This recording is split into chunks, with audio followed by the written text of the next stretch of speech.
اللہم صلی علی محمد وعلی آلہ وصحبہ وسلم اللہم۔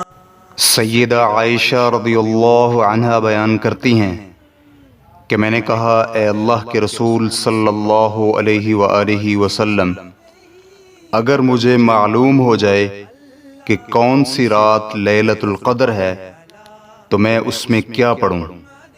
آپ علیہ الصلاۃ والسلام نے فرمایا، تم پڑھو اللہم انک عفو تحب العفو فاعف عنی۔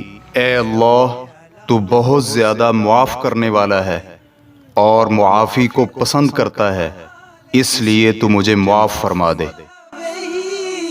وسلم اللہم۔